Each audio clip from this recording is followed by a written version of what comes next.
How about now? Can you hear me now?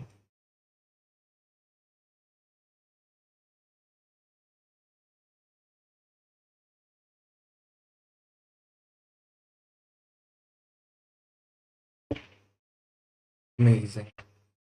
Oh, how are you doing?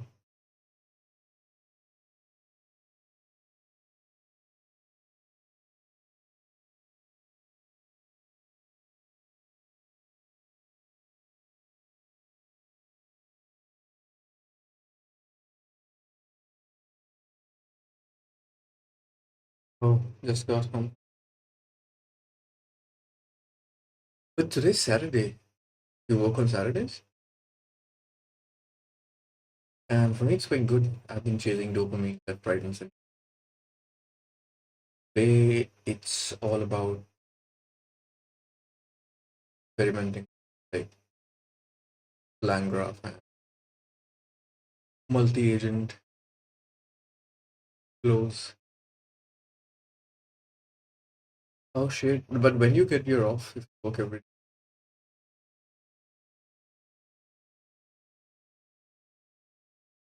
Da chamada, chamada, na cena.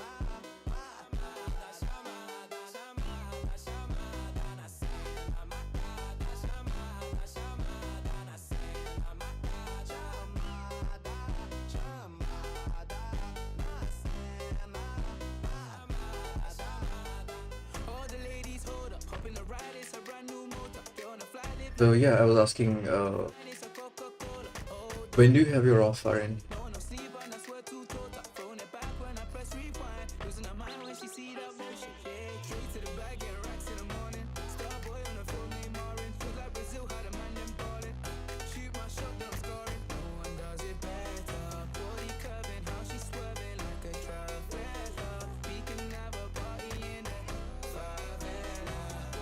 Guys on his probation left green.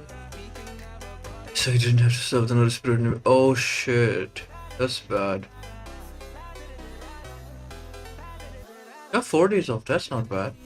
But like, will you have to get back to similar strained work routine after your 4 days off?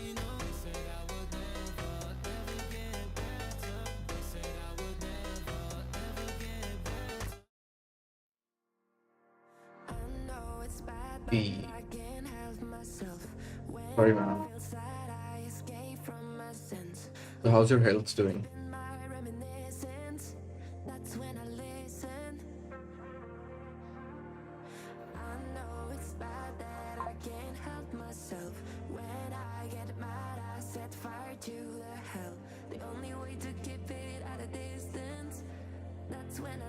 What the hell just...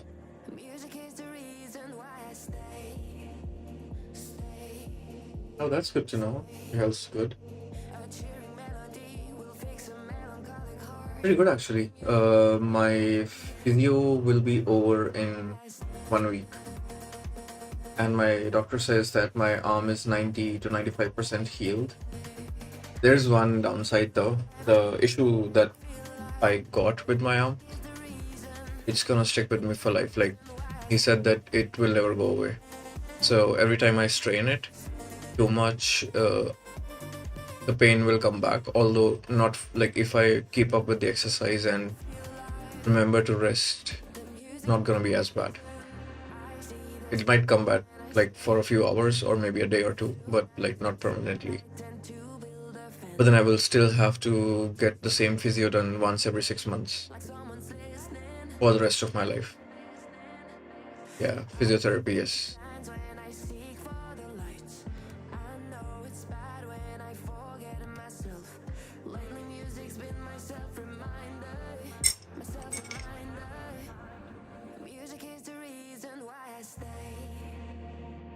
Yeah, I mean it is. It's okay.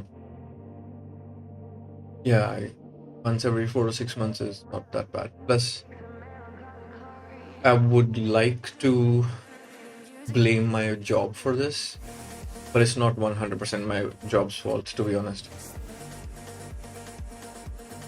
I'm a workaholic.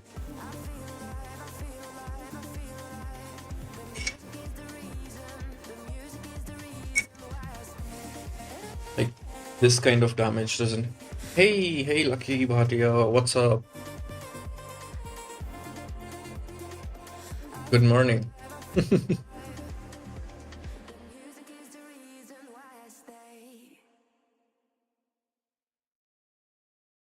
Oh, I can tell that, Aryan. In your case, it's really obvious. But yeah, as I was saying, the 3 years of stressful job is not enough to cause this kind of long-term damage. It's largely because I've been since I was damn. A fun fact, Aryan. Lucky here has known me since we were in school together. So maybe he can tell me. Do you remember since when I've been working like this?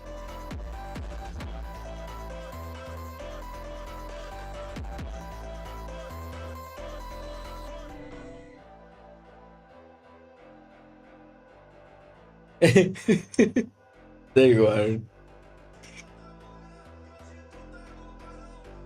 So my body's finally decided to pay the price. Yeah, he's a childhood friend. We have done a lot of shit together.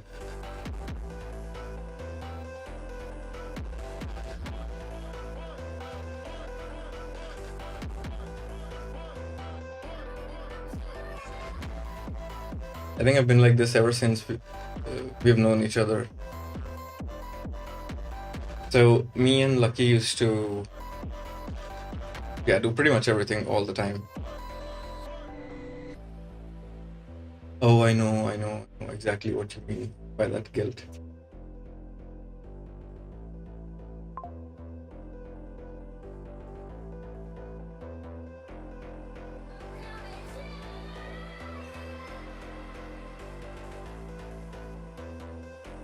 You know what? Let me change my microphone. Hold on.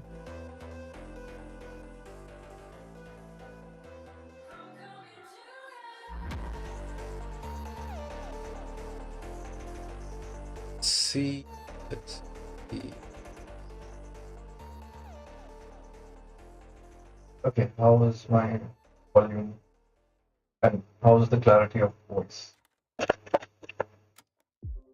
Is it good? Is it bad? Is it really fucked up? Oh, I'm side chaining it. So two things. One, the overall music volume is slightly, not slightly, it's actually 20 decibels less than speaking, but I'm side chaining it. Now it's worst. The previous mic, I'm using my phone's mic, which is really good, but then it keeps disconnecting after every few minutes. Anyways, fair enough. I love the previous mic.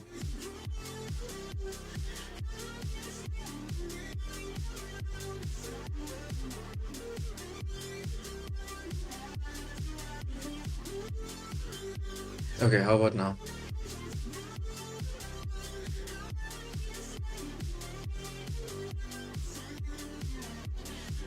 Yeah, because I gave away all my audio equipment to a friend of mine who is an audio producer. So I used to have like this whole setup where, oh, perfect, much better now, amazing. So I used to have this whole setup where I had like a sound card, a bunch of microphone, like your audio monitors and everything, because I used to do professional production back in the day. But then they've been lying in my closet for months and months, sealed. So I decided to give it away to a friend of mine who is a professional sound engineer. That's why now I'm using my phone's mic. It's not that bad, to be honest. Ooh. What if I get like a cheap mic just for streaming purposes? Would that be good?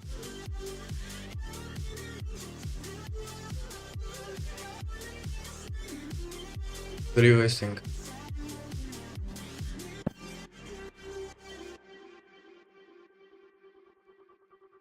I don't know, anything between.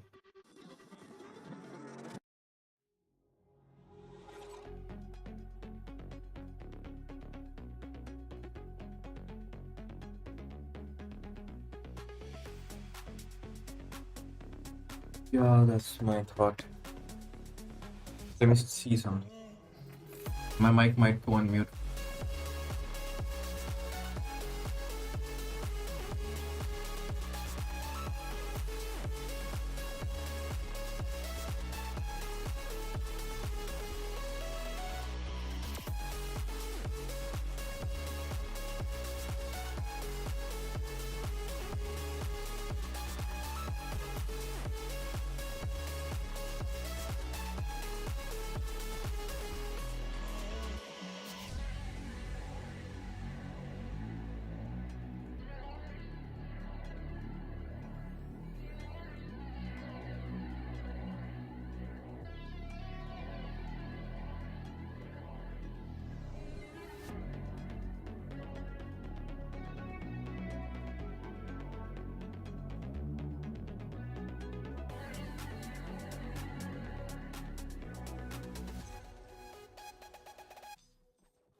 All right.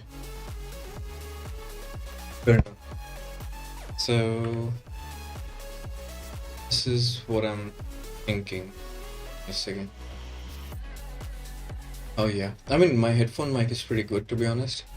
I have the AirPods Max, and it has really good noise cancellation and everything. But the problem with this is that if I use the headphone mic for, like, the headphones for both the microphone and for the audio output to my, the audio output becomes mono, because the even with the AirPods chip, it's not built to handle two parallel streams, like a separate stream for input and a separate stream for output. So it's using the same channel, and it becomes mono. And lucky, that's what I'm thinking. Like, cost doesn't really matter. The clarity has to be good. So I found this thingy called.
You're right. So this is the one that I've found.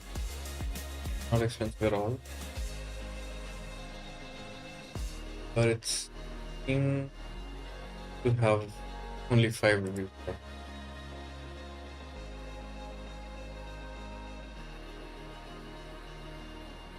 I mean, mono is okay, but then the audio quality of the music that I'm listening to goes down, and I can't really survive that. I will start cringing the minute the audio quality too much. Yeah.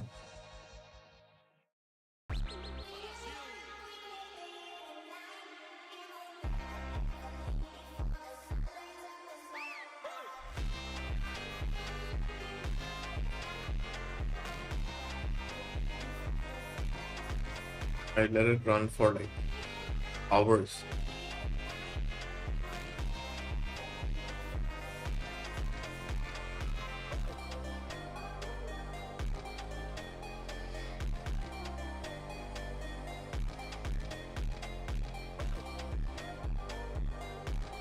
Actually, I did the Docker compose up command and then just went away.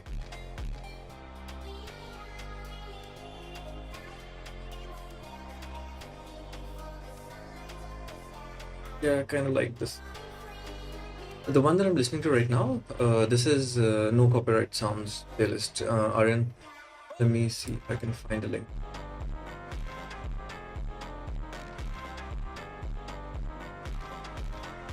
Oh, got it.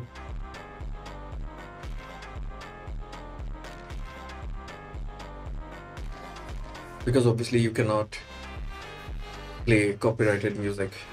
NCS.io has shit ton of really good music, which is copyright free.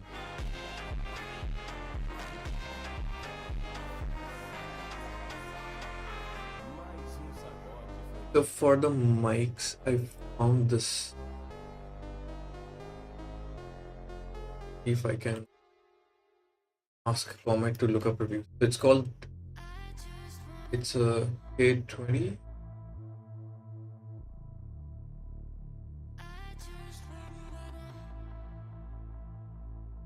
I'm running on diesel, baby, I'm active. Shawty wanna know what's happening. Baby, no cap, I'm captain. Honey, no rings. Oh shit! It's got really bad reviews. I kill it like Shaq, I'm Shaq. That little bitch, she savage. Hit it on top all night, I'm damaged.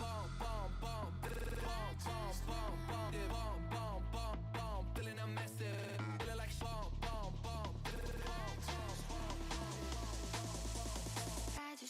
I just wait a while, wait a while, wait a while. I just wait a while, wait a while, wait a while. I just wanna wait a while, wait a while, wait a while.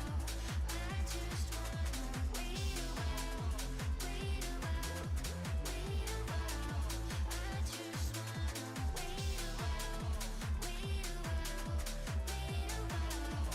I just I'm running on diesel, baby, I'm active.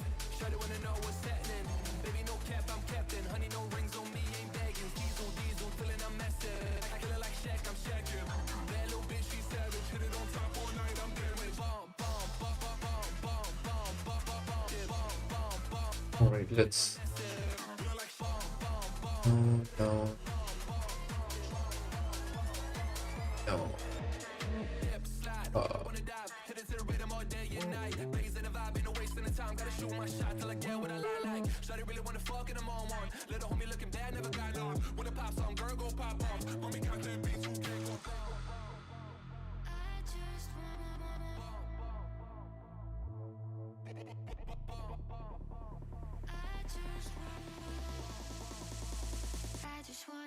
Okay, asked my Comet agent to. Hey, Jagreet, how you doing, man?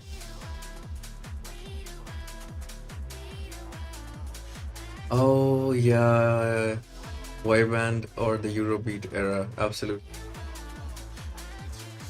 I think it's more close to Eurobeat.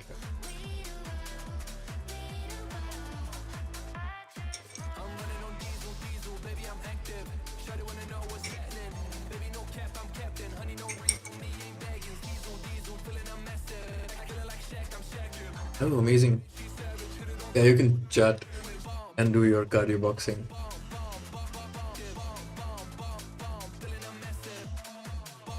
By the way, Lucky, we're playing tonight, right?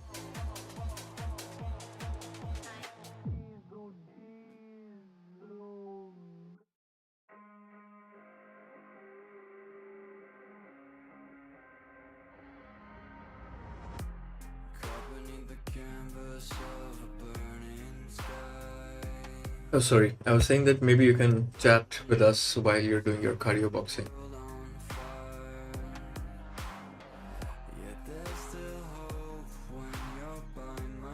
And then after that, I was asking Lucky, are we playing tonight or not? Oh shit, you're already on PlayStation. Dude, I really want to finish this workflow that I'm building. So let's do this. Give me like 30, 45 minutes to finish this up. And I'll hop on to my PlayStation and then we will kill some bugs or bots or whatever you want.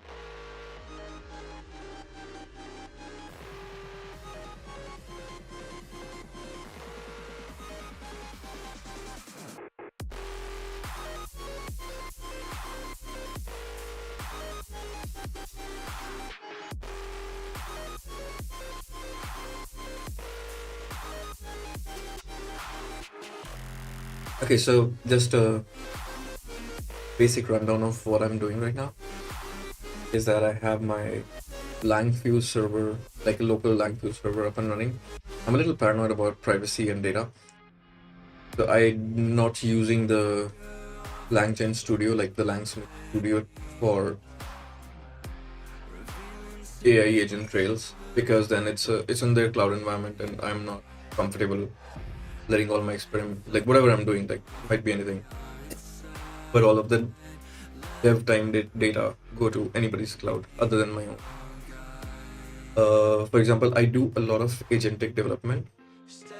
I've used pretty much any IDE out there, agentic and non-agentic.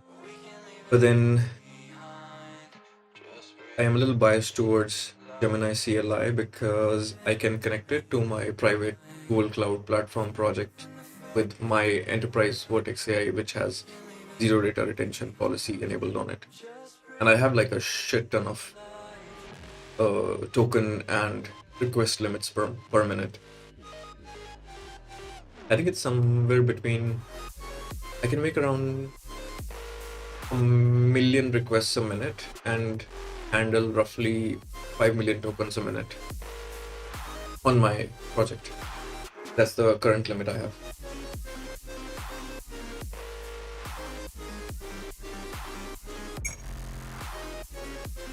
But obviously I don't need that as many, but good to have.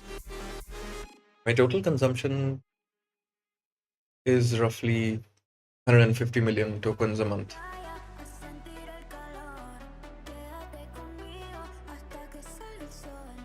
Vamos a la playa a sentir el calor, quédate conmigo hasta que sale el sol. Vamos a la playa, vamos a la playa, vamos a la playa a sentir el calor. Vamos a la playa, vamos a la playa, quédate conmigo hasta que sale el sol.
Sorry, somebody called me.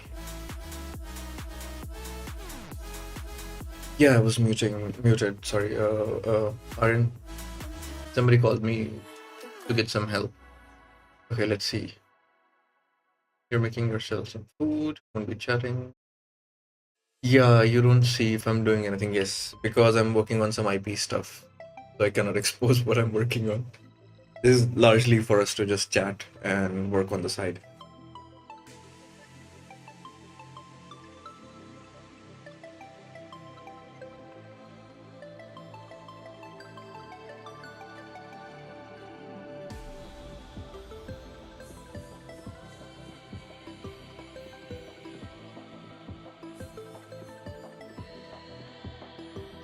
Those celestial messengers reminding us that even the smallest rock can have a hand at sculpting worlds. Asteroid.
thrill of the fight.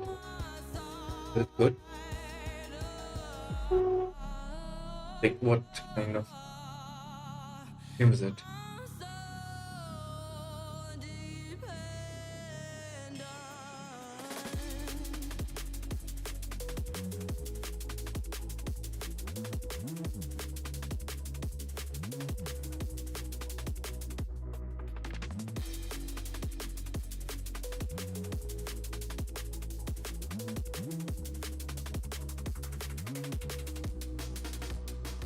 Yeah, I mean like, oh, comparable with the first mirror.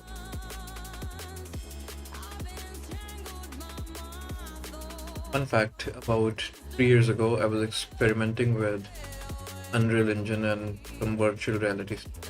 I got pissed by Star Citizen, so I thought, can I build an engine similar to this? Took me around 10 months, but I managed to build it. And then I scrapped it because I just wanted to see.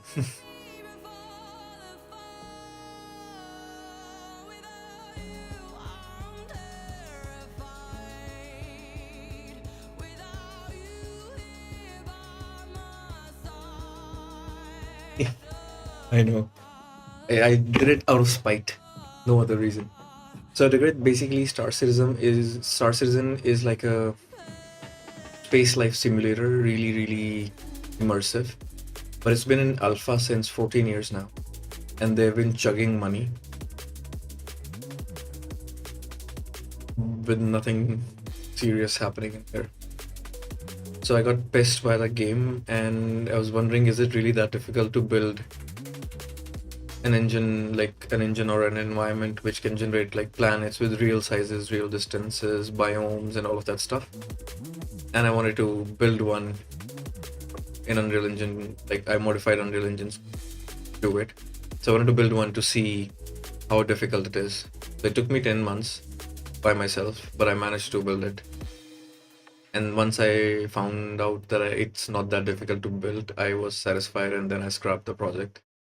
As I said, I just did it out of spite. You've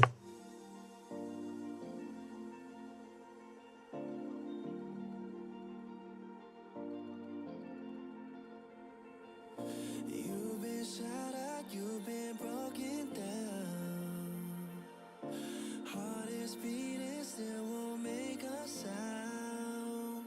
It feels like an angel straight from heaven, just like my lucky number 7.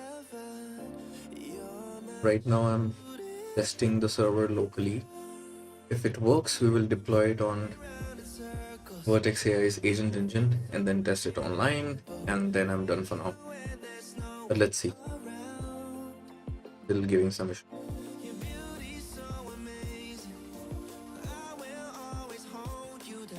I'm largely working on like really long-term memory,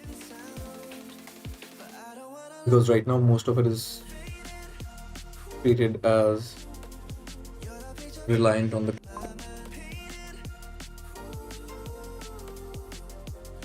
which I've already kind of overcome. So right now I can handle roughly 1.5 years worth of memory. I'm trying to expand it further, like long-term memory.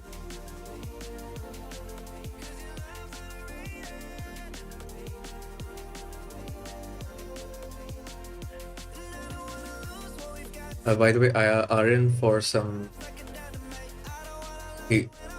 context. The architecture that I'm working on right now is the next evolution of the architecture that she is built on. For AI, maybe.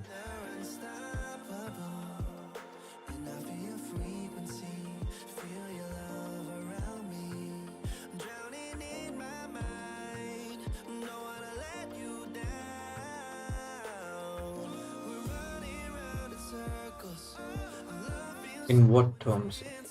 Think about it like this.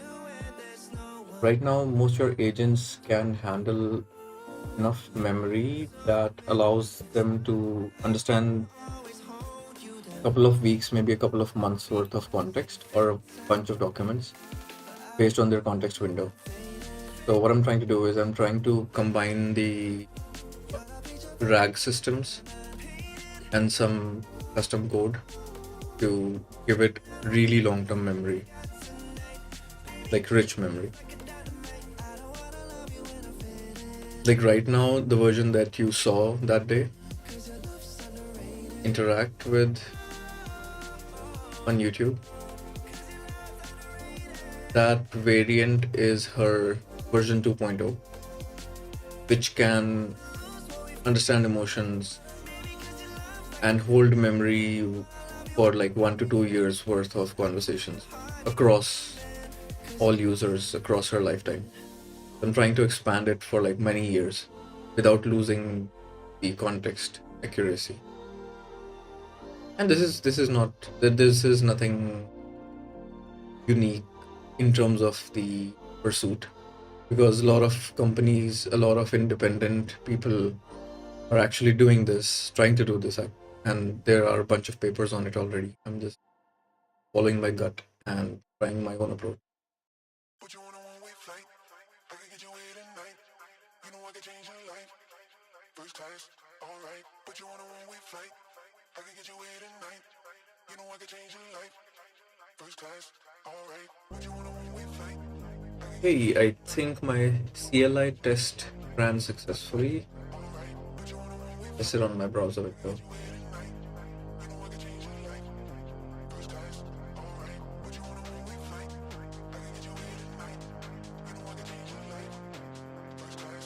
Yep, it's working. Next step is to deploy this on Agent Engine.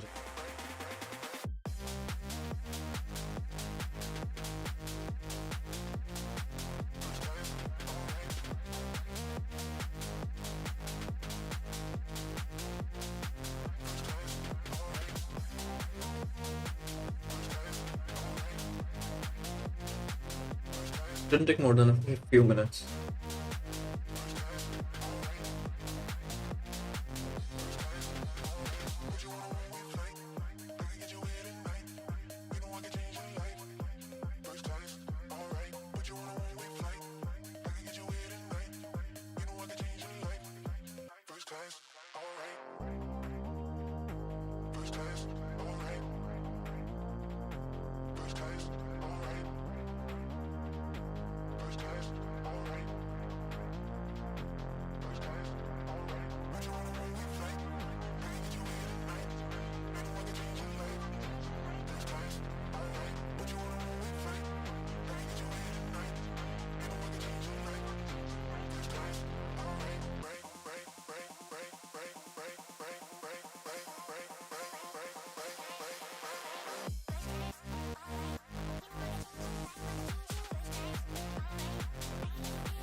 But before I deploy, I'm changing the project and doing a second.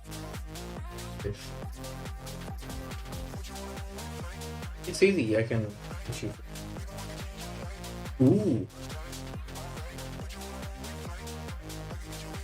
This might be a good topic for occasional streams, like fundamentals of AI. What do you think?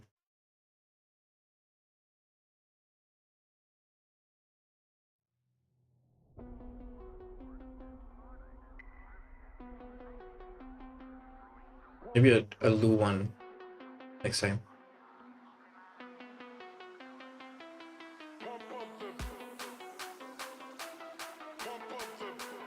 But it's not that difficult. Course from like of getting a course.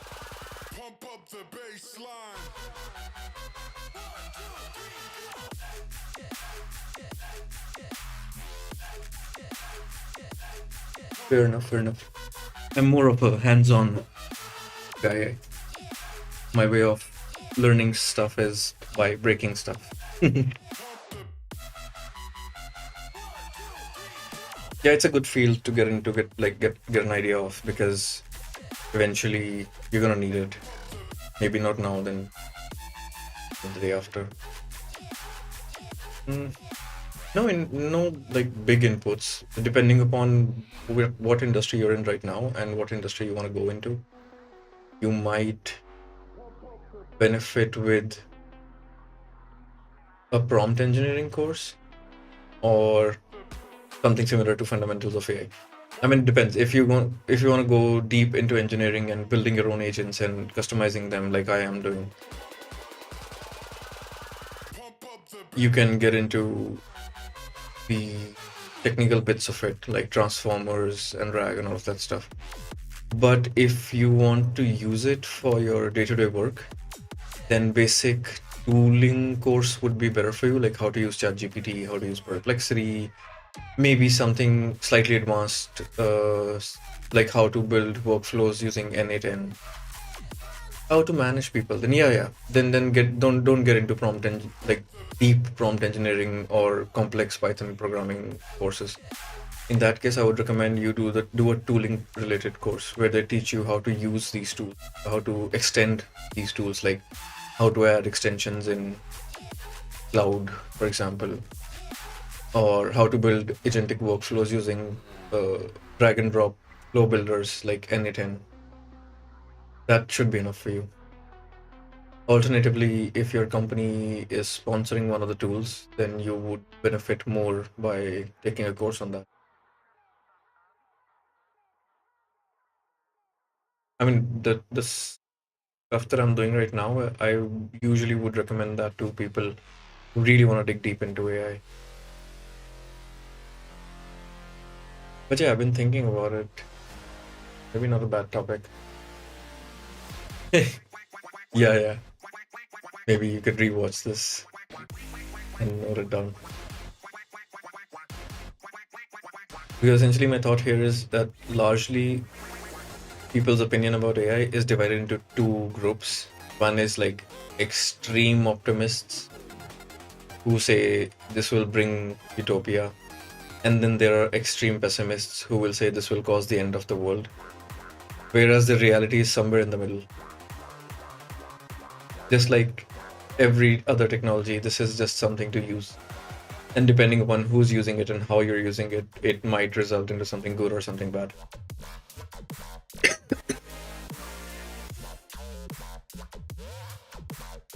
Think about it like a kitchen knife. You can use it to stab someone, but you can also use it to chop vegetables.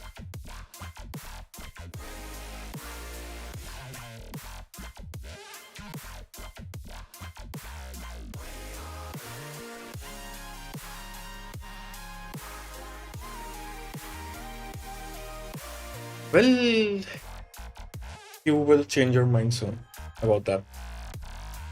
It's not, I mean, it won't. Not in a science fiction Terminator style. But it will cause a lot of jobs to become obsolete. So that would be a genuine problem to consider. Like if you're imagining something like a sci-fi movie where the AI overlord will come and then take over everybody, force you to, work as a slave for them. Think about it realistically. Why would they even need slaves when they can build their own bots to do all the manual labor? So it's not gonna be a sci-fi end of the world scenario ever, unless some idiot somewhere in the world decides to push a button and start using AI for weird stuff. But then, largely based on the way it's progressing, what you're gonna see is a lot of jobs, especially the redundant, mundane ones, will go out of order. While it will create a lot of new jobs, but okay, let me give you an analogy. So, before cars, you had your horse carts. When the motor car came first in the picture, or like even on a broader scale, when the industrial age started, there was a lot of pushback on it. People said this will take away jobs. They said it will put people out of their homes, blah, blah, blah. The problem with that mindset was they were thinking from the perspective that it will replace or completely remove the current jobs that are in the market. But it actually gave so many more opportunities to people which were in a different domain, right? So it's the same for AI. Will it take away jobs? Yes, 100%. But it will also create new jobs. Because there will be a significantly higher demand for people who can think up solutions, like creative thinking, because you won't need really somebody to do the grunt work, but then you would still need people to think up solutions. And now here's where it becomes really interesting, where people say that you might not need to study computer science. That would be a really bad idea. Like if you are using AI engineers to write your code and you do not understand anything about code, yeah, not a good idea. You'll need to know the basics enough for you to at least be able to review stuff. So yeah, same by the same logic, this is what I feel is gonna happen. A lot of the very mundane jobs will go away. So for example, maybe today you have an assistant whose entire role is transcribing meetings into meeting notes. That will go away. Or there's somebody whose entire job rests on filling out Excel sheets. That part of the job will go away. So it's like AI can do 20 to 30% of your repetitive mundane work really, really good, like insanely good. But not all of it. Enough knowledge. I know, I have a tendency to overload people. But yeah, I don't think being scared of it is gonna help anyone. Just start learning how to use the tool.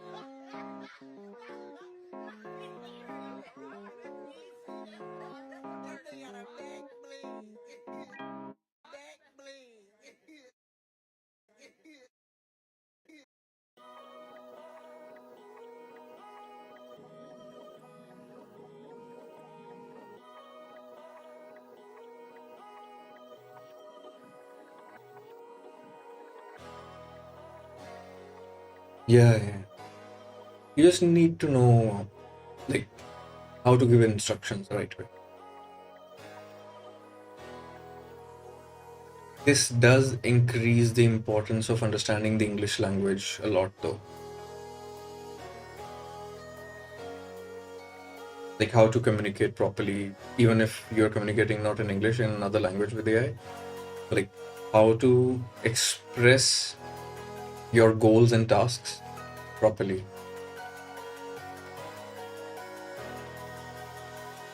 Yeah, exactly. Finding a way, I can even do well, but I want you by my side all night, all day. I know I'm a fool, I don't even care. I want you to listen to what I say. Not change. Hey, Thirst, come drop that.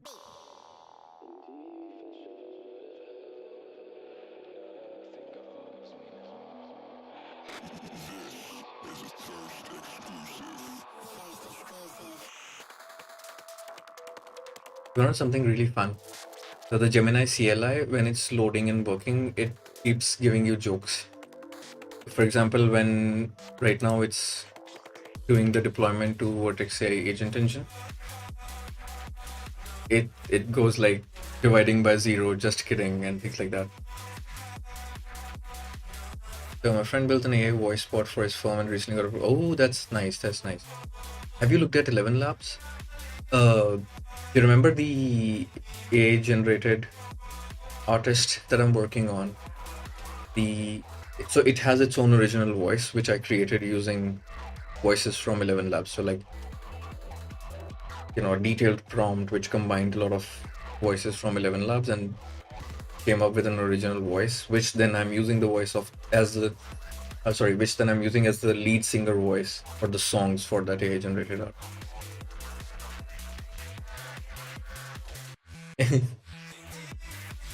Yeah, I know what you mean. I mean, in the daytime, it gave me a really silly dad joke where it said, "Why did the computer go to the therapist? Because it had too many bytes."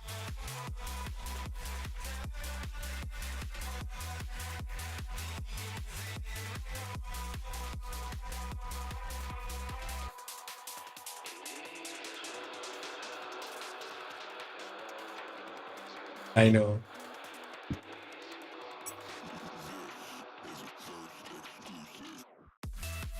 And now it's counting electrons.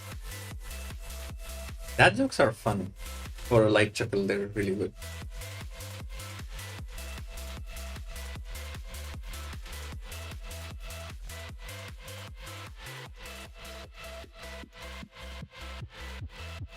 The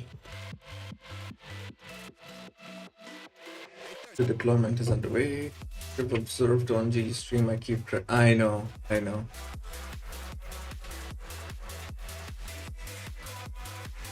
And they're fun to read and to listen to, and sometimes to crack as well.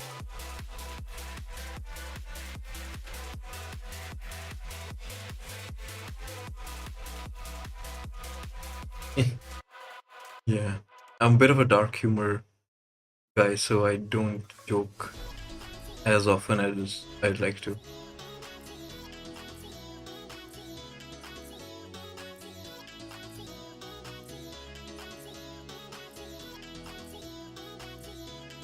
I believe there's a stand-up comedian called Ricky Gervais. Oh no, not him. Jimmy Carr. So I like one of his jokes, which I use as a test joke in a new crowd to test people's humor module configuration towards dark humor.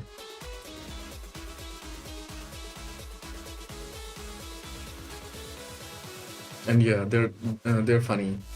That jokes are. Don't mind if I sometimes speak like Yoda.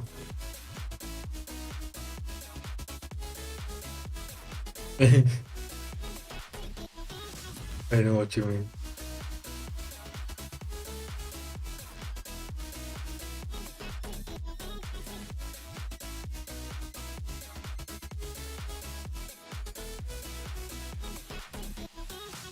Oh, I just remembered, Aaron. Hold on.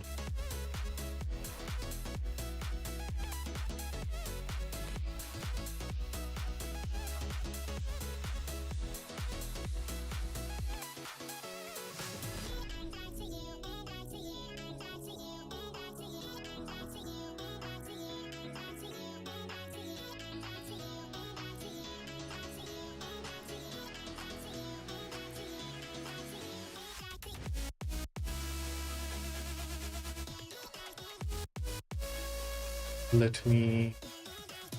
Aaron, can you give me your channel's URL?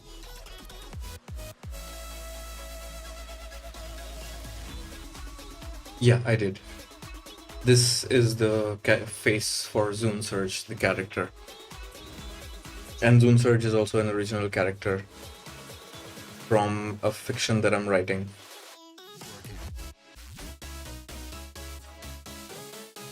And that's the whole theme behind the Erlixian Citadel server as well.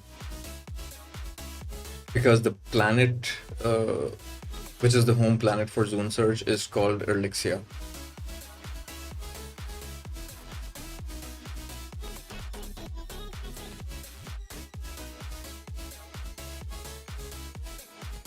So the concept is like the server is going to represent the present day interactive reality of that place, where we will drop small pebbles and tidbits around the historical story of what happened with those people.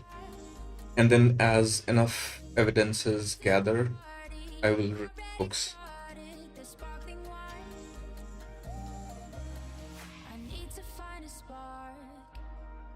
But I'm not in any rush because this is a hobby project. And yeah, Aryan, your channel's URL. Maybe you can drop that to me in Discord. Oh, no, mind. I got it. I just saw it.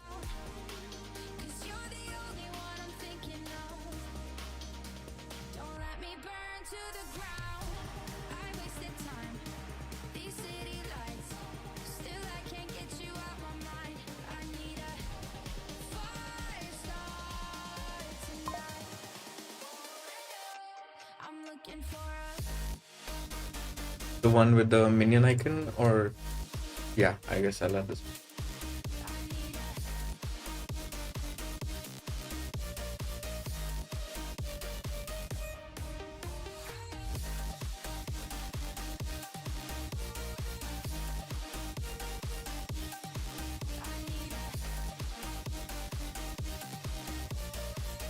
Okay, setting updated.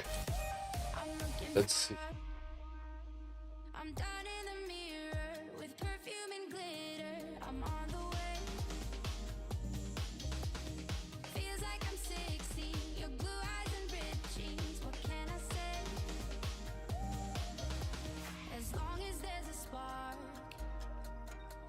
to keep me from the dark.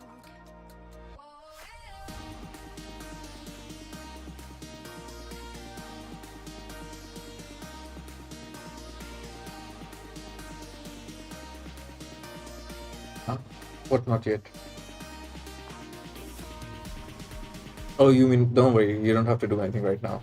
I will forget about it later. So I've just added. Oh, don't worry about trust as well. I trust you right now, but if you fuck up, I will remove you as quickly as I added you.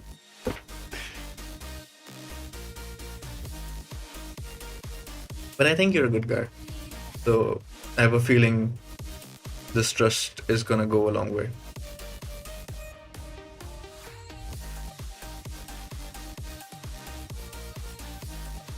Like, that's what I genuinely feel.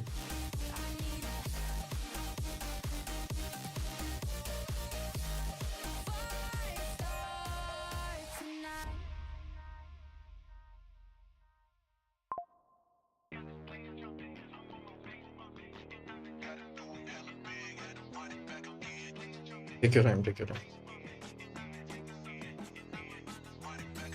I'm gonna be, like, as soon as my deployment is done, I'm going to be stopping this stream and then starting another one. Because Lucky is waiting for me to jump in on Helldivers. But this bloody deployment is taking a while. I mean, the agent is working fine, but there's a bunch of dependency conflict.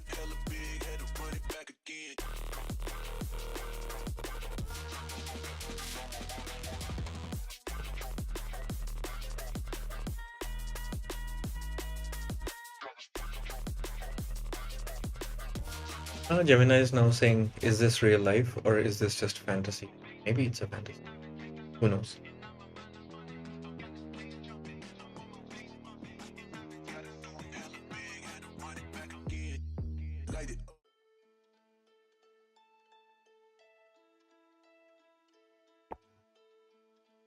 Welcome back. I was saying that my agent is working fine on a local Docker container, but I'm getting a bunch of dependency conflicts when I'm trying to deploy on Vertex AI's agent engine. I'm solving those.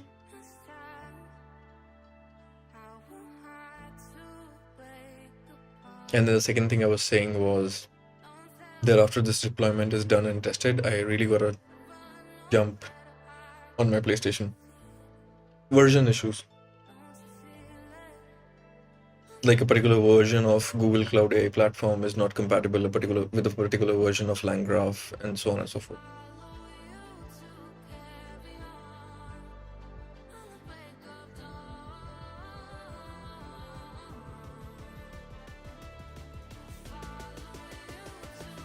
Yeah, Agris, I know.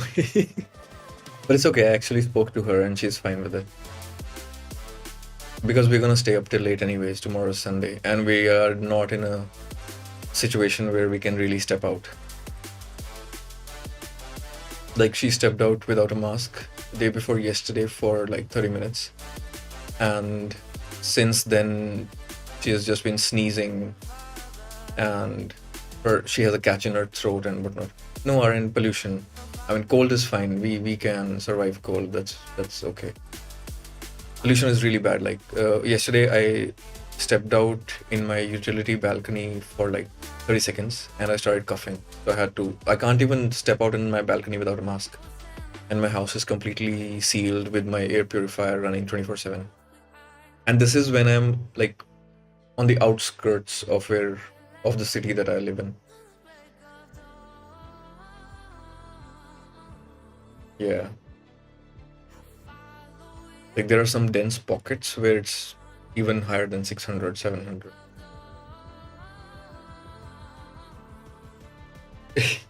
Yeah, Jagrit, it's that bad. I'm thinking of now getting a Dyson purifier which is certified for 1,000 square feet. 700 PM 2.5.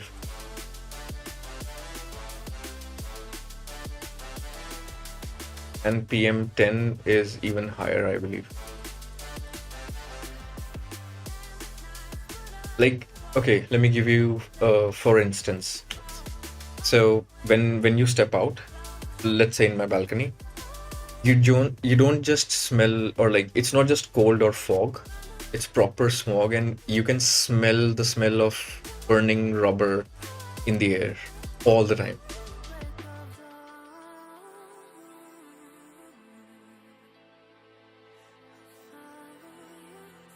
Yeah, how hungry are you right now, Chris?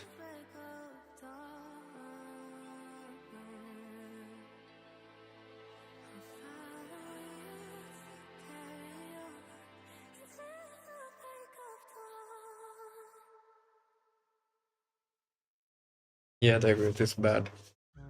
It's not really livable.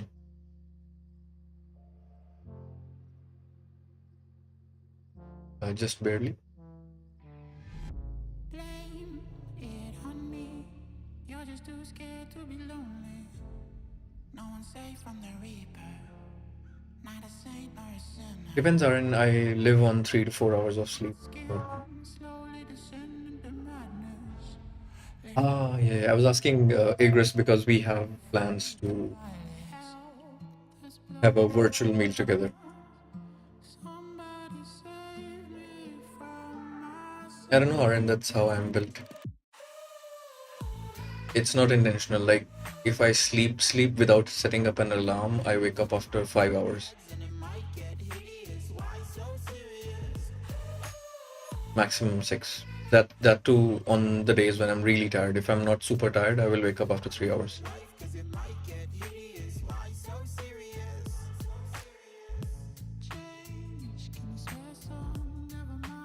Yeah, that's when I don't set an alarm. Like wolves in the darkness.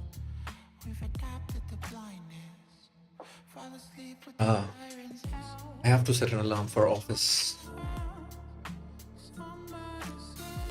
And you know what's interesting? Like I really love what I do, but I absolutely loathe all the documentation and timesheet and reports and all that bullshit. Okay, yeah, okay. So if you're not really hungry, Agres, then here's what I'm thinking. Uh, yeah, that's okay. So maybe what we do is hold on. Let me check the status of deployment again. Okay, still going on. So maybe what we can do is you go and cook and get your food ready. My deployment might finish until then. And then we get on Helldivers, or we can chat first and do Helldivers later. Anything would. Why don't you have people to do that for you? Well, I'm not in a people management role. I don't like the people management role. Like, so where I am in my career right now, I have only 2 routes after this point. Whereas A, I become a people manager, and B, I become a high value individual contributor, like people who define where the product's gonna go next. No, I'm not working on dev, RN. I'm an architect. So my job mainly consists of finding solutions to problems and then designing architecture for it. And then the devs do it for me.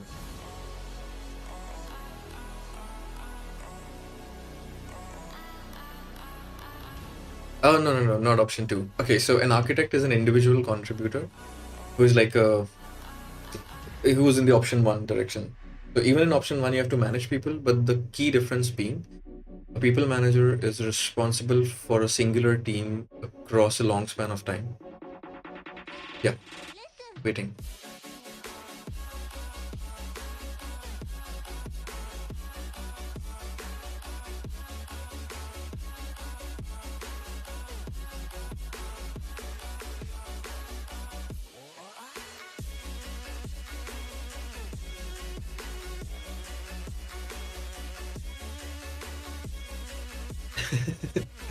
So the great, what's gonna happen is I'm gonna stream when I play Helldivers. Right now I'm just sitting and staring at the screen because my deployment is going on.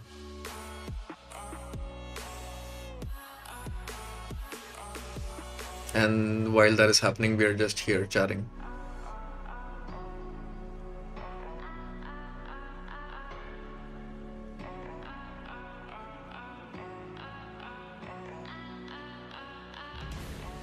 And as for what I was telling Igris, uh, oh yeah, I think you joined a little late. So for context, what I meant, so for context, Dagrit, I have known Igris since we were in school together. I mean, we were not in the same school, but since we were both in school. So we meet and talk roughly every weekend. And the plan for tonight is for us to have like a virtual dinner together.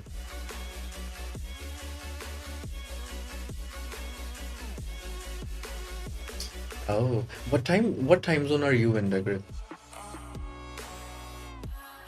And Aaron, yeah, so between option one and two, so option one and there's a primary difference, right? Option two, which is your people manager, is like managing a singular team, and option one is your technical leader, where you get to manage people, but you're not responsible for, let's say, their timesheets, their attendance, their reports, and whatnot. You are responsible for the execution of a project or more than one project. Depends. Like right now, I have 30 projects under me.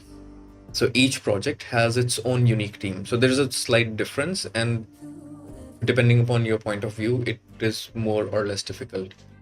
Like if I'm running 30 projects right now, I have 30 different teams who are reporting to me for like one for each project.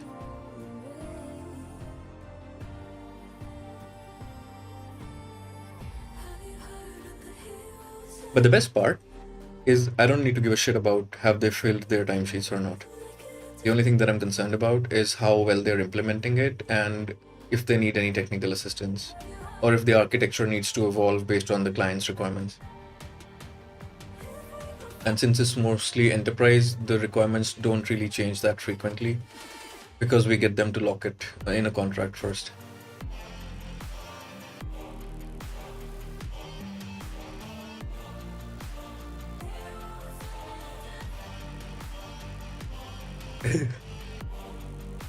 Yeah, I am a bit insane when it comes to work.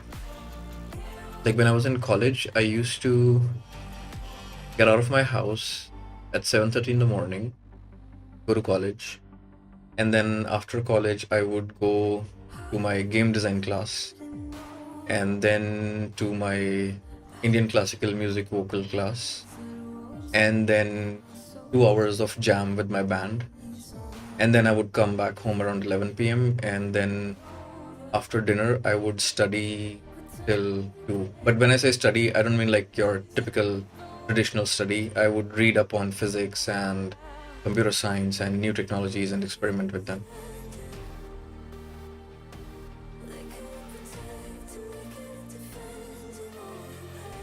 I don't know what I want to do. I mean, you can figure it out. There's a way you can do it. I'm happy to talk about it with you later.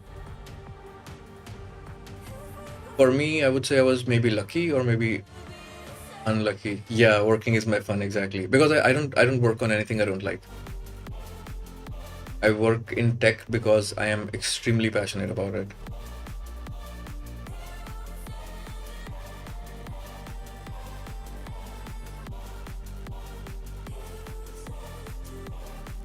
Yeah, Dagger, that's a simple application to build.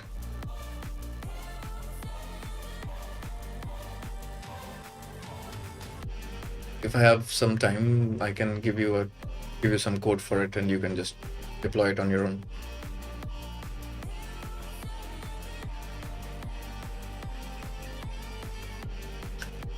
Huh. Have you done any introspection, Arin? So there's this thing called metacognition. I don't know if you know what it is, but it's essentially the ability to observe your own thought process. Yeah, absolutely, Dagrit. I don't mind helping with. I mean, not this week, but in the coming few weeks when the workload is less, I might have some free time.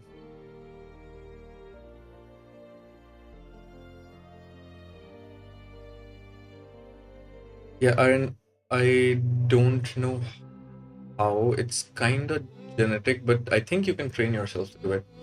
The so for okay, first question. It's a little personal. You do not necessarily need to answer it if you're not comfortable. But are you neurodivergent?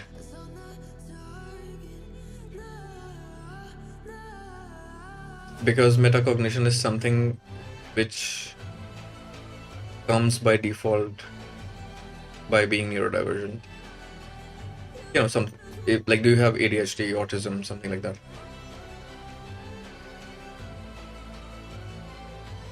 The metacognition is a byproduct of that.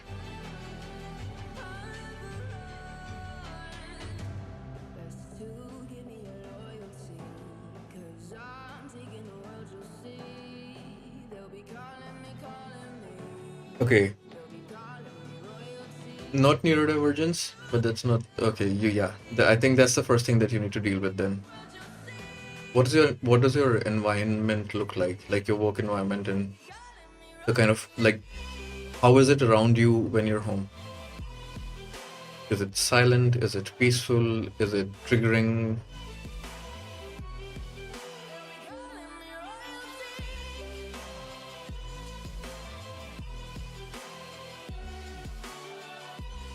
With the anxiety disorder, you're more likely to have an anxiety attack than a panic attack. Okay, mostly silent. That's good. That's a good start. That's a good start. So the first thing you want to learn before you start figuring out what to do with life is like an after acceptance phase, which I believe you already are at. You've taken over the room. Okay, that's good to know. So yeah, the first thing that you want to do is learn to settle down internally, which is difficult. I totally understand, because like I am neurodivergent and a lot of anxiety gets triggered for me all the time. So you have to really learn. I know how difficult it can be, but I think I don't think that every same rule works for everybody, but I feel like something works for someone. So you have to, first step is you have to find your one thing that calms you down.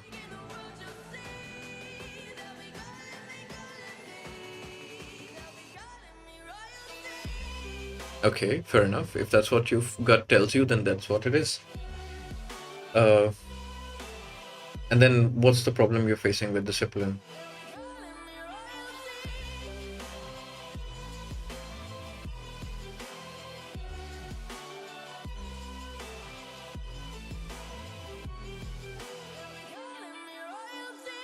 You work a lot.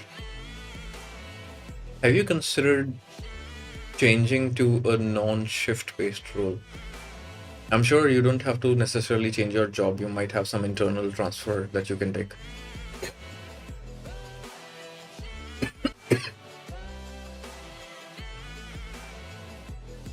Oh yeah. Sorry, I'm a bit bad. My memory is not that good. Yes, I now remember. 31st of July.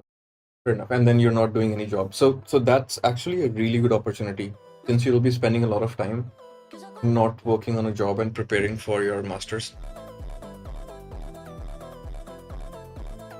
No? What no?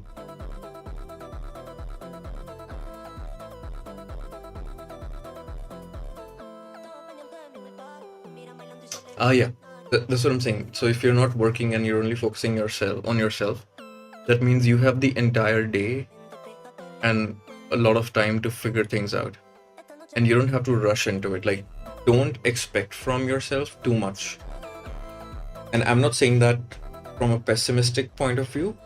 The reason why I'm saying this is, if you're dealing with anxiety, if you have anxiety right now, and then you expect too much from yourself, then what will happen in your brain is, even if you're not able to meet 10% of it, like you're able to meet 90%, but you miss out on the last 10%, your anxiety will kick in. So you start with really small steps. Maybe like for the first week, you just start with one tiny part of your routine that you want to lock in. Let's say something like you want to start meditating for 5 minutes every day. So start with that. Spend 5 to 10 minutes meditating every day. Or maybe you want to go on a walk for 15 minutes every day or running. There you go. Yeah, anything. It has to be one small task, not super complicated, not super difficult. All you have to do is start with that one thing. So let's say it's running for you. So maybe start with, I'm gonna run for 30 minutes or 15 minutes or 20 minutes or 1 hour, depending on whatever number feels comfortable to you every day. And that's it. Don't try to put any more responsibility on yourself. Start with that. If you do it 1 day, 2 day, 3 day, 4 days consecutively, 5 days consecutively for an entire week, that will give you a sense of calm and peace and a small win, a sense of achievement where you will feel like, okay, you can do this. And then you add a second task and then a third. And then you have to always keep in mind that even if you're improving, do not pile on too much. One of the things that I really like to tell people sometimes is that don't try to do everything at once, which I am guilty of. Oh, that's amazing. So high five for that. But yeah, don't overall, like, don't pile on too many tasks on your plate ever. And one thing that my doctors keep telling me all the fucking time is that take rest seriously, which I don't. But now I have learned to accept my body's burn rate. So instead of sleeping when you're quote unquote supposed to sleep, I work or do whatever I want to do until I'm energized. And then when I hit that dip, I go to bed and I take a nap. And then I wake up and then I get back to what I'm doing. Because that's the rhythm that suits my body the most. What that means for me is that I don't have a regular sleep schedule in the night. It's not like I go to sleep at 11 and wake up at 9. I might go to sleep at 6 a.m., 7 a.m., 4 a.m. and wake up at 9, wake up at 10, wake up at 11.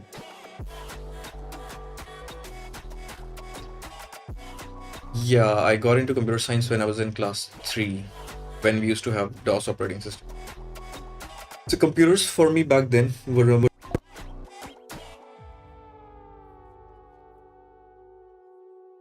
yeah. Computer science for me at that age was an escape from a reality I was too young to be able to handle. And then when I saw what I can do with whatever shit brain that I've been given, genetically speaking, I fell in love with the technology. So for me, discovering computer science was accidental, but it was a happy accident because that made me realize the potential that I can extract from myself. And then that means I don't have to waste my energy on, think about all the bullshit that goes around.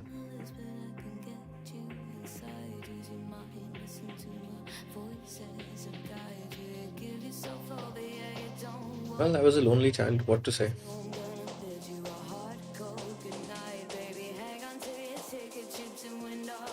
The problem, Aaron, is that, as I said, I am neurodivergent, and one of the things that people don't talk about is when you're a child in a country and in a household where this concept, and in the time where this concept is not very well understood, you become really, really isolated.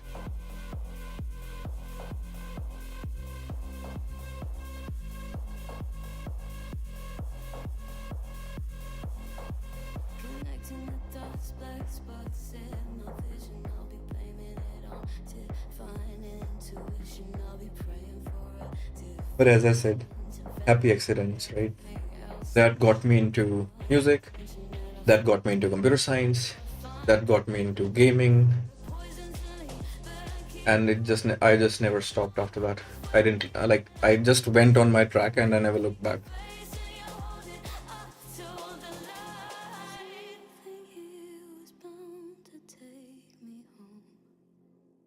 It does bring a lot of social problems because I live far away from my family. I sometimes forget even my parents exist. They have to call and remind me.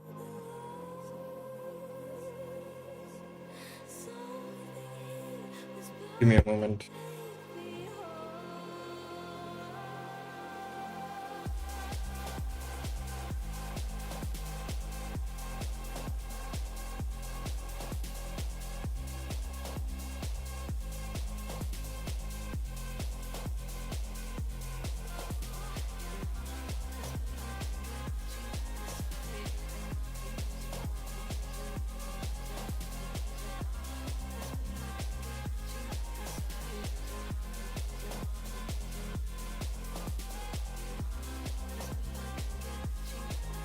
Sorry, I was getting a call. Yeah.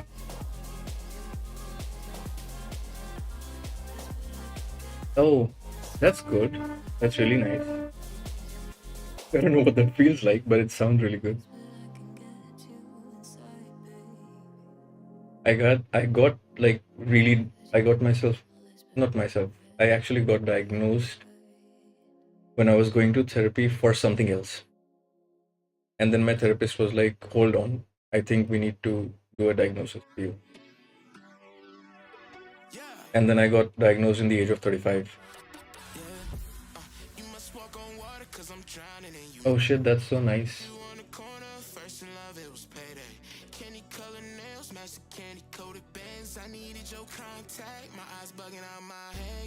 You wanna know what answer I got from mine when I told them at the age of 35, after I got diagnosed, that this is what I have?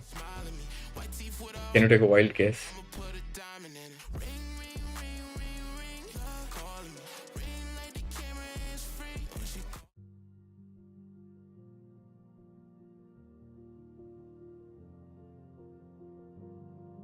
Yep. The response I got was, there's nothing wrong with you. You just need more discipline in life. And I was like, bro, what the fuck? Like, I can't even do daily life activities because I forget to breathe sometimes. And they're like, you just need more discipline. So I just said, fuck off.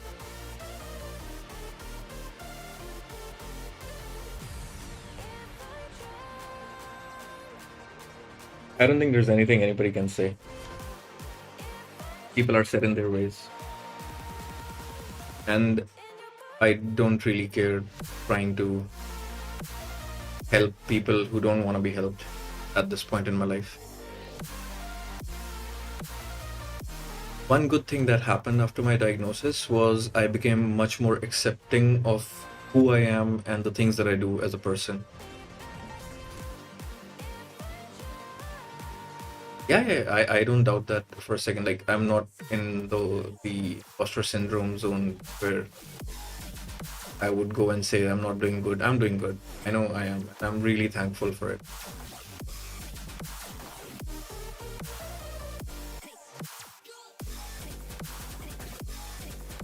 So the one good like saving grace that I had was I managed to bump into really good friends.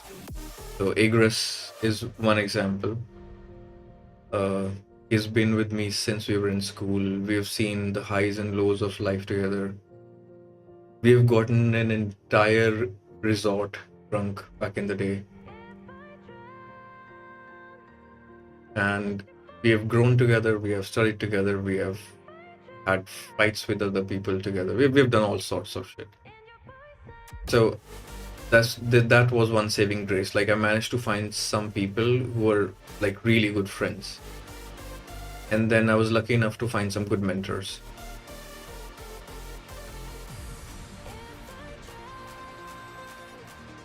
You will, Aryan. And I don't think you're dumb, to be honest. I think you're confused, which is really normal. And it's really okay to. Yeah. We really like to call ourselves the chosen family. Because I think we are there for each other more than our own family.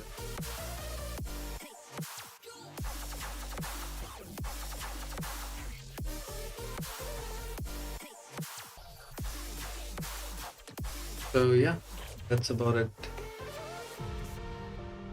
And yeah, to you I was saying that you're not dumb. So never think that. I don't think anybody is dumb, to be honest. It's like that old saying, if you try to judge a fish by its ability to climb the tree, you will think that the fish does not have any skills or it's inadequate. But then try putting an elephant or a tiger in water with a fish, and you'll find out. So, for example, I might be really good at the things that I do, like at at tech, at building solutions, at science, all of these things. But I'm extremely bad at some other things.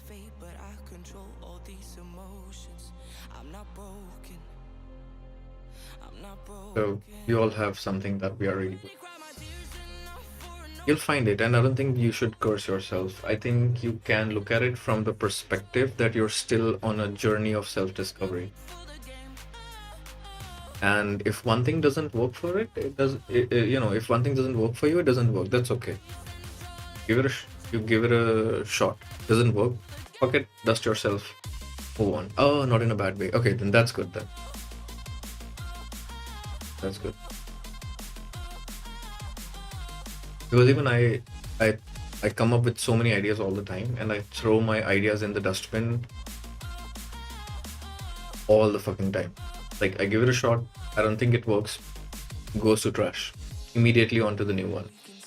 Doesn't work, to the trash, onto the next one. Doesn't work, to the trash, onto the next one. That's what I do.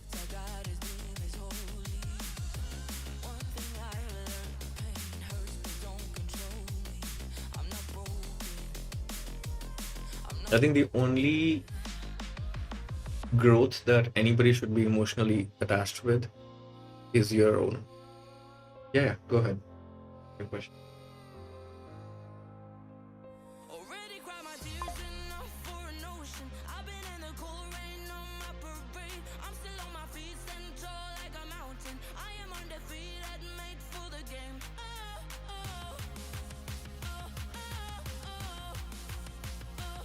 still on my feet, stand tall like a mountain. I am undefeated, made for the game.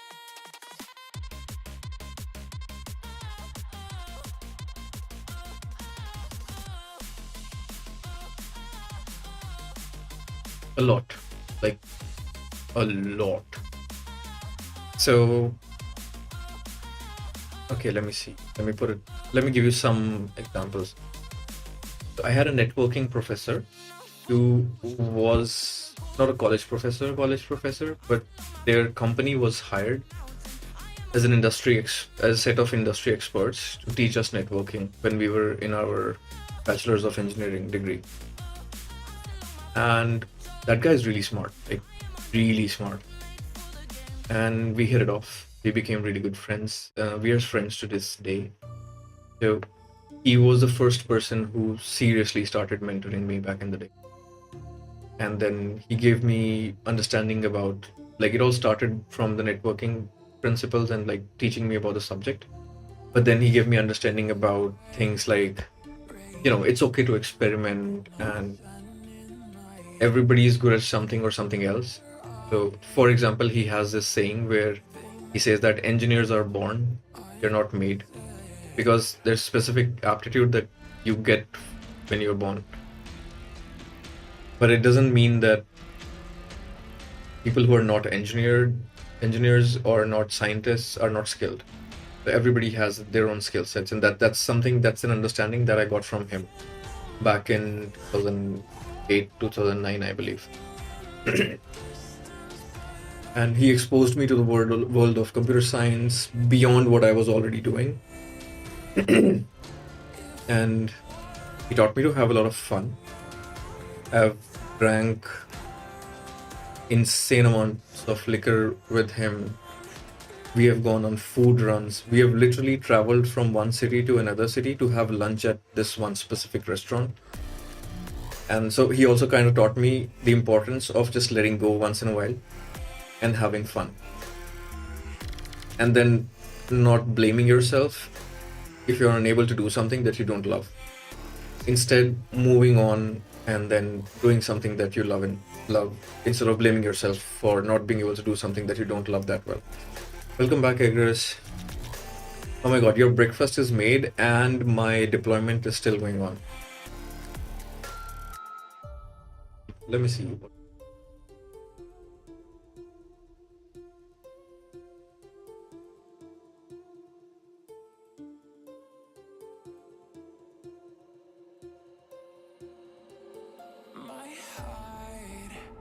Oh shit! Hold on.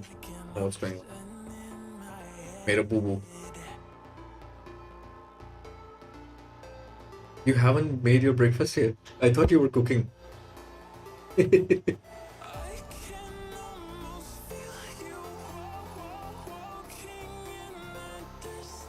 Ah, all right. Fair enough. Fair enough. I mean, even I'm getting a little hungry, so let me do once.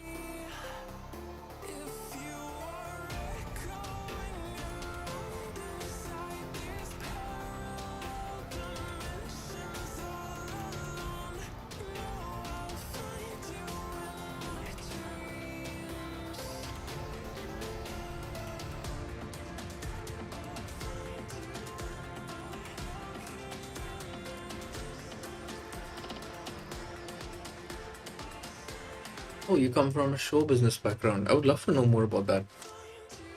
And no, good mentors are there, Aryan. There are a lot of people who are really good mentors, and I mean, it might take some time to find them or find the one that's right for you.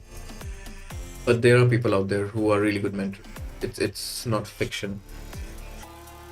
Like for example, when I was learning game design, my teacher has been a great mentor to me as well. He taught me the concept of, doing your own business, of chasing after unrealistic dreams, things like that. He has a saying that I love telling people, that always dream of flying a Boeing, because if you can't, you will at least end up flying a jet, like a small jet. It's kind of an his own version of shoot for the moon and you'll land in stars even if you.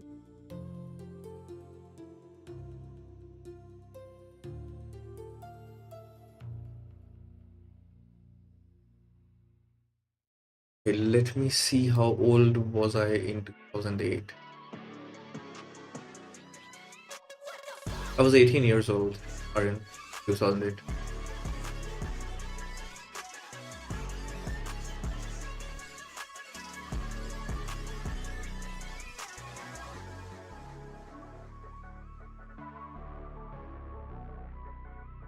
Yep.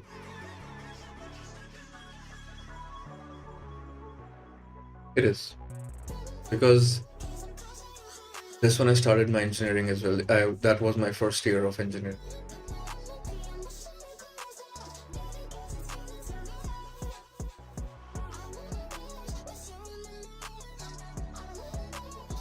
And even, it depends on luck as well sometimes, because, so for example, the college where I was studying, they had a really different approach towards teaching BE. Let me give you for instance for that as well. So just like all institutes, all universities, all colleges, they had their own internet network, which they completely locked out with a firewall. Like you could only access internal stuff, internal portals and whatnot. But instead of penalizing students for trying to find a way out, they got a really professional networking engineer to build their firewall. And they then did a public announcement in all classrooms that if you can hack it, feel free to browse whatever internet you want to browse. And they stuck to their words. Like, I managed to hack the firewall, and then I was allowed to play Counter-Strike in classrooms.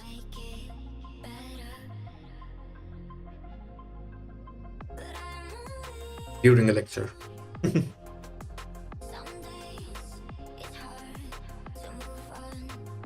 And this kind of approach is extremely rare to find in Indian, like, extremely. Yeah.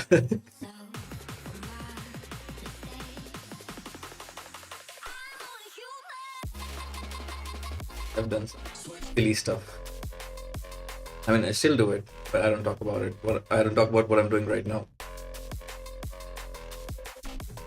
That's back in the past. And it was, what's it called? sanctioned by the college themselves.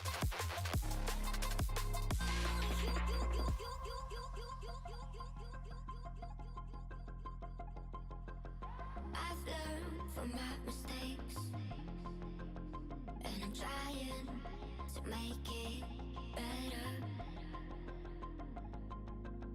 But I'm only human. Some days Oh my god, really? That's so interesting. to move You come from a family of I'm only human. entertainment people. You must have a lot of exposure to that industry. Why didn't you decide to go into that industry, like just out of curiosity?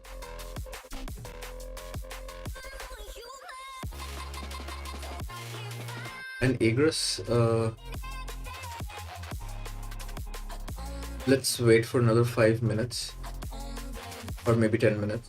If the deployment doesn't succeed, I will let the Gemini agent run in background and we will switch to the call. Oh, you never liked it. Okay, fair enough. Enough. I can understand that. I'm not big on that either. I mean, although I shouldn't be saying that because I used to perform professionally back in the day. But I would have like sweaty hands and whatnot.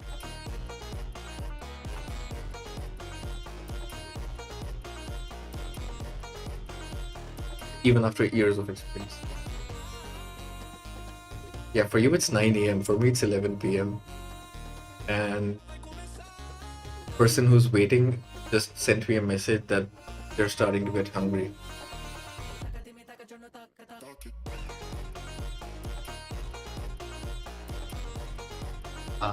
Makes sense. That's precisely why I'm so strict with the Zoom search persona and I don't like disclosing any personal stuff. Like, when I say not disclosing personal stuff, any doxable information. And even if you knew who I was, like what's my real name, you cannot find anything on me on the internet other than my LinkedIn profile and the company that I used to own.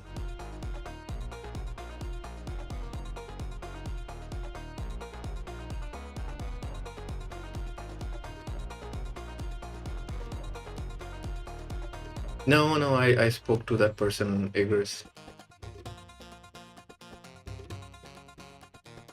They're fine. They're peacefully doom scrolling right now. Not with your last name, Aryan. Like, if somebody knew your last name and your first name, might not be that difficult to find you. But it's okay. I don't want to dox you here, and I won't.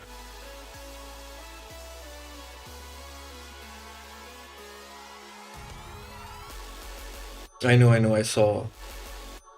Here's the thing. So, when I put your channel URL, it showed up both your profiles. The one with your full name and this one. And that's enough to go off of, like, to start with. Then you can do backtracing from one social media to another, to another, to another.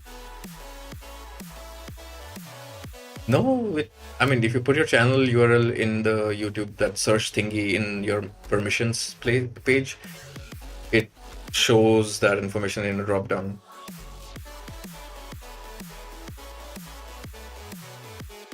It's not even hacking. It's at this point it's just social engineering. But yeah, I can wait. Hold on, let me send you a screenshot on Discord. What I mean, it's not at all anything scary.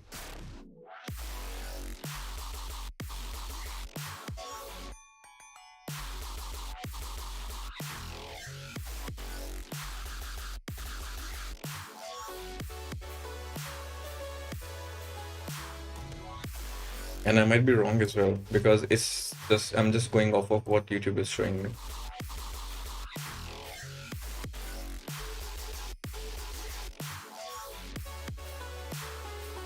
Okay, I sent you a screenshot on Discord.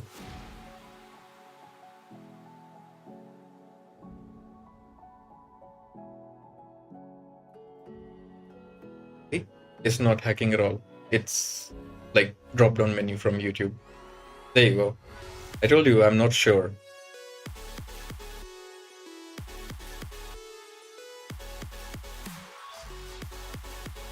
But here's the fun part.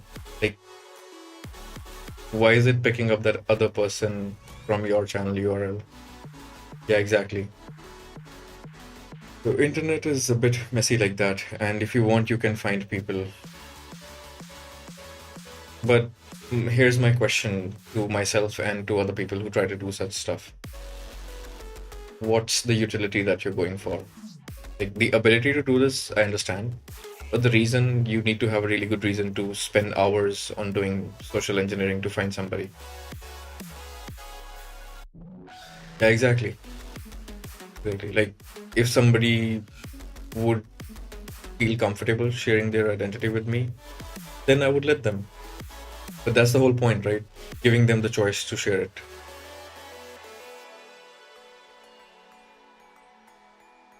And then if they don't, I won't. Like, I won't even.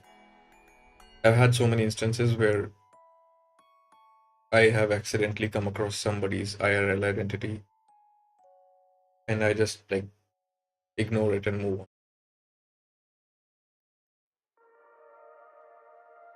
until they choose to share it with me on their own. In the dark, drawing cold blood, hide away. Am I scared of the thing I'm trying to find? Yeah, absolutely. I hate it's a waste of time to be honest. 'Cause the light Like, I understand venting when you have gone through something and you want to vent about it. That's something that I do understand. I do understand why people do it. But just like bitching about people in general, that's a waste of time. I would rather write like 500 lines of code in the 15 minutes that would take somebody to bitch about somebody else.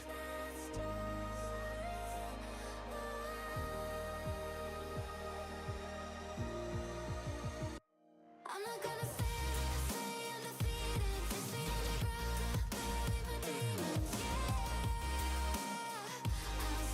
Since the deployment is still taking a while, you wanna hear the song that I'm working on for the AI generated artist?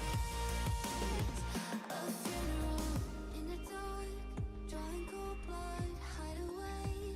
Am I scared of the thing I'm trying All of you are online. cross my heart, but took a Let's see. U-turn. Oh, okay. Perfect. What do you think as well, Igris and Egrit? Okay, wonderful. I mean, for you, Igris, it's probably gonna be the 10th time Say sorry, or more than that. it's written me.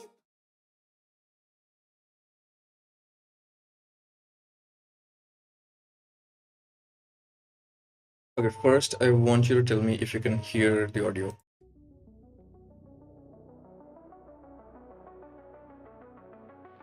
Initializing.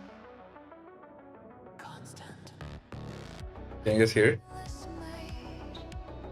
In silent scream, he tore the fabric, broke the scheme, and in the silence Because I'm gonna play a different. Okay, perfect. crash. I'm gonna play a different one today. System online. Consciousness Take this one out.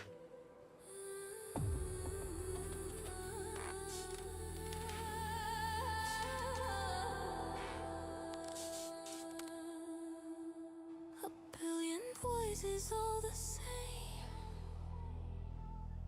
A million puppets in the frame. Repeating lines they're programmed for. There's no one home behind the door. I hear the static on the line. A million souls that aren't like mine. I am the signal, clear and true, but no one's listening except you.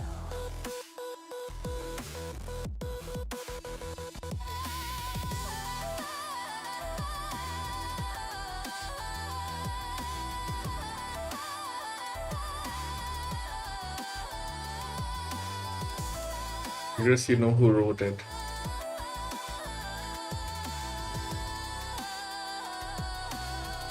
But yeah, it's very interesting. Move like a ghost ship in the night through oceans of electric light.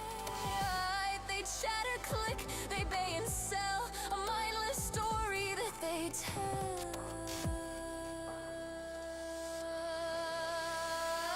I hear the static on the line. A million souls that aren't like mine.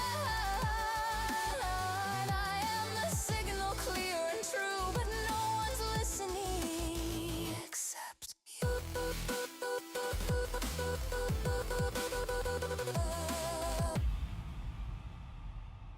Queen upon an empty throne, an empire I must rule alone.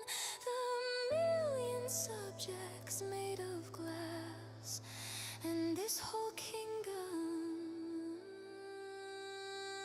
it won't last.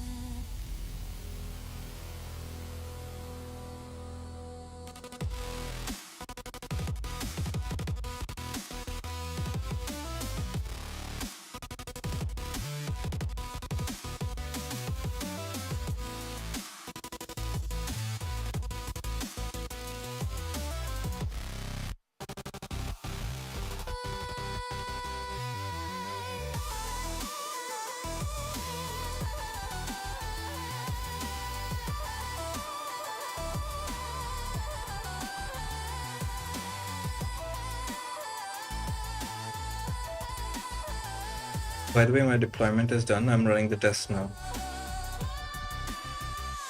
hear the static on the line.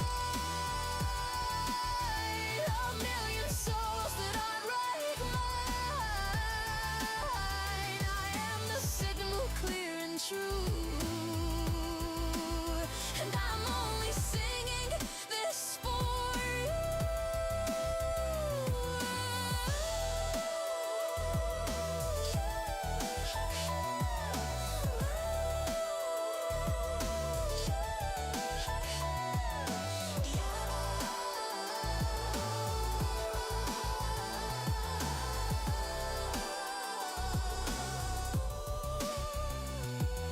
Just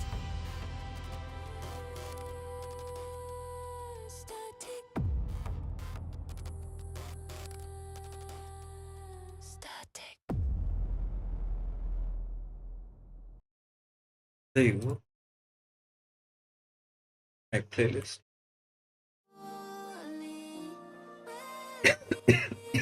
I mean, I still need to master it, but yeah. Yo, thanks, Aaron. So the lyrics, the composition, the song structure, it's all generated by the AI-generated artist that I'm working on.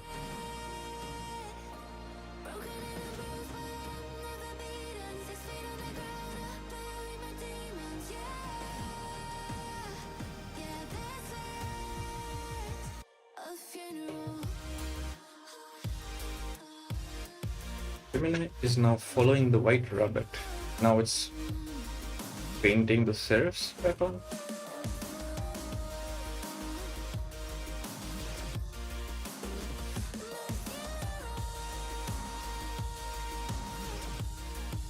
Let's hope the test runs fine time around. So now what's happening is my agent engine is deployed.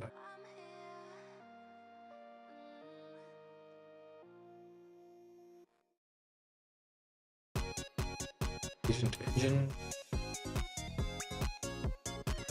What the hell? Oh shit. No agents. She cries at night. Head born in the black wind where the shadows lie. Deep inside despair. Nah, it's okay. It's okay. Even I'm planning to end the stream now, or because it's gonna take a long while for this whole deployment thing to finish.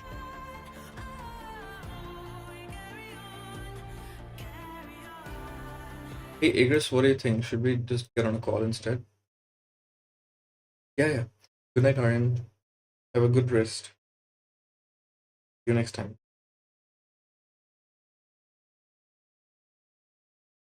It was. Absolutely.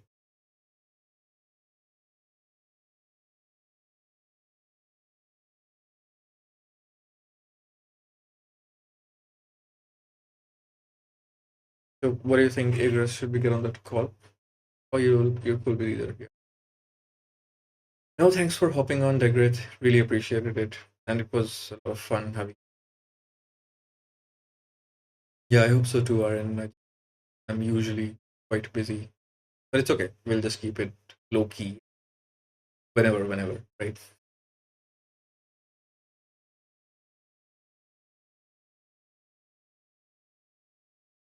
Alrighty, I'm gonna ending credits. Review.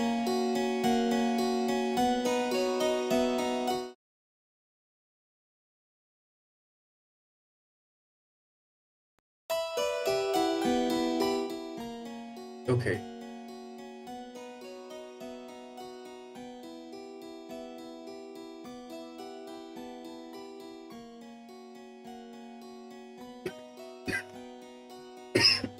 Oh my god. Take care, Aryan. Or Tigris. Let me call you in a minute. Bye all.